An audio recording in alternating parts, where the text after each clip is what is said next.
મિત્રો જય જવાન જય કિસાનનું બિરુદ અમતું નથી મળતું. જય કિસાન એટલે કહેવાય કે આ દેશની સેવામાં ખેડૂત તત્પર હોય. જુઓ તમે આધુનિક ટેકનોલોજીનો ઉપયોગ કરી અને આપણે કહીને કે ખેડૂત મિત્ર, તો આ ધરતી વણીવાળા ખેડૂત મિત્ર કહેવાય.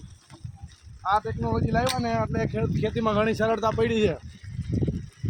નકર મિત્રો હાથથી વણી વાવવામાં હજી ડબલ મહેનત થતી હતી, પણ આ જો ઓટોમેટિક સિસ્ટમ છે ને એટલે વાવેતરને ખૂબ આનંદથી વાવેતર થાય છે. જો તમને ઊભા રાખીને વાત કરું ને તો ખરેખર આ દેશની સેવા માટે કામ થાય છે. ખાલી ભરણ પોષણ તો ગમીને દાડીએ મજૂરી જઈને થાય.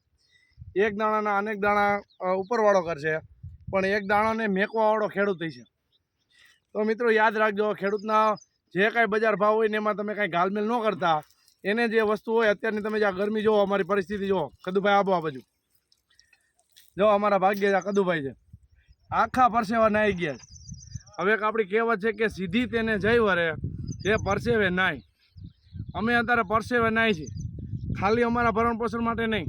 1 વીઘા જમીનમાં અમારો પરિવાર હાલે, પણ અત્યારે આ દુનિયાને ભરણ પોષણ માટે ખેડૂતને જગનો તાત કીધો છે ને, તો જગના તાતનું બિરુદ રાખવા માટે અમે આ અત્યારે કરી જુઓ.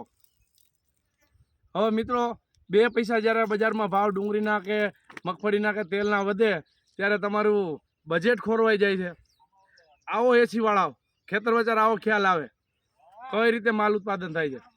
તો મિત્રો ખાસ યાદ રાખજો, જ્યારે તમે ખેડૂતના વિરોધ કરો ને ત્યારે તમે કોઈ પણ ઈશ્વર ભક્તિ કરતા હશો ને તો તમે 100% પાપના માર્ગે છો. એટલે યાદ રાખજો કે ખેડૂતનું જો હિત હશે તો જ દેશનું હિત હશે.